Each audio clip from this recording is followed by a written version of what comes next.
سلام به همه عزیزان. با یه ویدیو آموزشی دیگه در خدمت شما هستیم.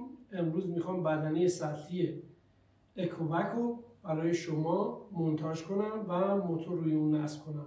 بدنه اکووک تولید شرکت کسرا، خیلی عالی هستش. بدنه محکم و با دوامی هست. نصب موتور روی این بدنه خیلی راحته، یعنی هر کسی با هر تجربه کمی هم که داشته باشه میتونه موتور رو روی این بدنه نصب کنه. هر مدل موتوری که توی بازار هستش، موتورهای جاروبرقی که دو پروانه هست یا تک پروانه هست، شما میتونید روی این بدنه نصب کنید به راحتی آب خوردن. خب خیلی وقت شما عزیزان رو نمیگیرم و میریم سر آموزش اصلی خوده. ببینید خود بدنه از چند تا قسمت تشکیل شده. یکی قسمت جای موتور هستش که ما این با این دوتا میتونید شما باز کنید و اینو خارج کنید. 5 متر سیم با کیفیت داره. یه دونه فیلتر گرد و خاک داره که به راحتی شما میتونید اینو باز کنید، بشورید و سر جاش قرار بدید. شما هم کیسه یه بار مصرف و هم کیسه دائمی میتونید استفاده کنید. خب خود سطل 4 تا چرخ زیرش داره که به راحتی توی خونه میچرخه، روی فرش، روی سرامیک و ایستایی خیلی خوبی داره نسبت به بدن سطحی دیگه. بدن کامل از پلاستیک فشرده هست که خیلی مقاوم و عالی ساخته شده. خب دوستان میرسیم به نصب موتور. 3 تا دونه پیچ روی این کلگی هست. شما باید اونو با یه پیچ‌گوشتی 4 سو باز کنید. این 3 تا پیچ رو که باز کنید میتونید شما روکش موتور رو بردارید. خب خود روکش موتور 2 تا سیم داره که یه دونه سوکت روش هستش که برای کلید خاموش روشن کردن و کم و زیاد کردن.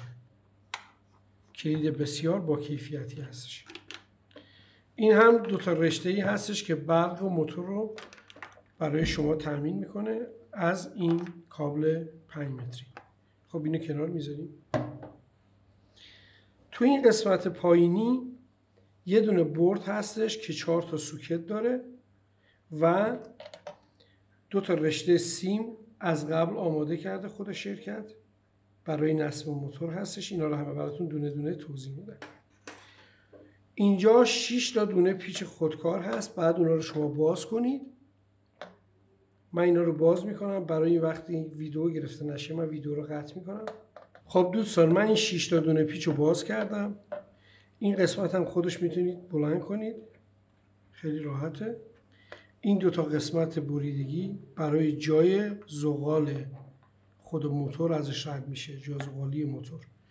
این هم که 4 تا دونه سوکته، 2 تا دونش برای سیم موتوره نوشته M1 و M2.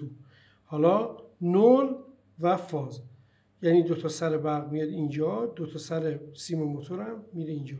اون سوکت کم و زیاد و خاموش روشن کردن هم به اینجا میخوره. خب دوستان ببینید داخل خود این کلگی 2 تا قطعه قرار دادن. یه دونه قطعه لاستیکی هستش که زیر موتور قرار میگیره و یه دونه قطعه پلاستیکی هست که یه دونه لاستیک هم روش گذاشتن برای روی موتور هست. حالا اینا رو دونه دونه براتون توضیح میدم که چجوری قرار میگیرن. خب دوستان ما اینجا 2 تا رشته سیم داریم که از قبل داخل این کلگیه بود. ما این 2 تا رشته سیم رو به موتور وصل میکنیم. یه دونه به این سوکت، یه دونه هم به این سوکت این بره. خب حالا این لاستیک یک طرفش صافه و یک طرفش یه ذره گودی داره. این گودی رو به بالا قرار میدیم، قشنگ روی اون دایره پایینی در نظر بگیرید که قشنگ قرار بگیره اونجا چپ و راست نشه. موتور رو قرار میدیم. خب دوستان نگاه کنید وقتی ما لاستیک رو گذاشتیم و موتور رو گذاشتیم این 2 تا زغال به موازات این 2 تا برآمدگی باشه. این 2 تا زغال به موازات این 2 تا برآمدگی. حالا این حلقه رو میاریم رد میکنیم، روی موتور قرار میدیم که موتور رو کاملا نگه داره که موتور نچرخه. حالا این قسمتی که رویه موتور هست، سیما رو رد میکنیم که این برد این دوتا زائده برای جای اون زغالا هستش، سر جای خودش قرار میدیم و اون 6 تا دونه پیچ رو میبندیم.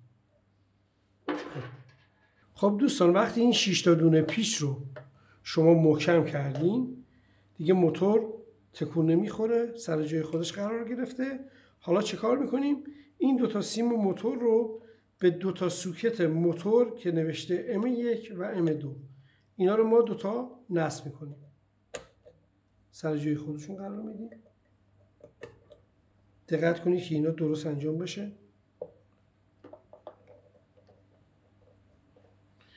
حالا نوبت به این سوکت های درب موتور هستش.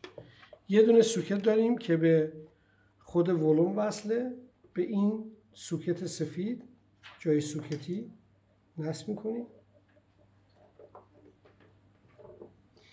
و این دوتا سیم برق رو به نول و فاز، یعنی این دوتا سوکت نول و فاز.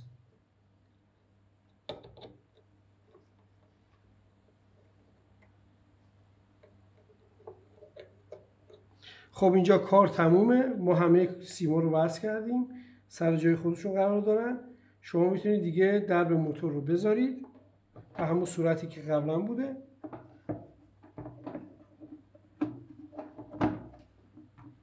و 3 تا پیچتون رو سر جای خودشون قرار بدید و ببندید.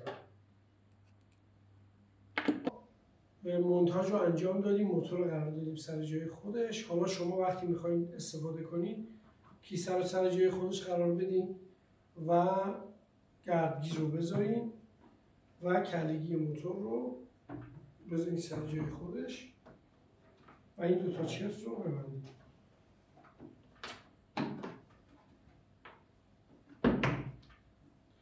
حالا ما میریم برای تست.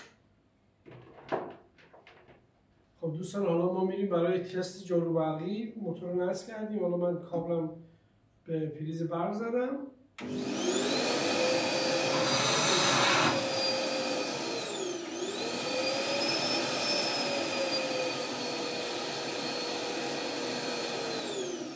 خب دوستان، امیدوارم از این آموزش استفاده لازم رو برده باشین. اگه سوالی دارید میتونید با کارشناسای ما تماس بگیرید.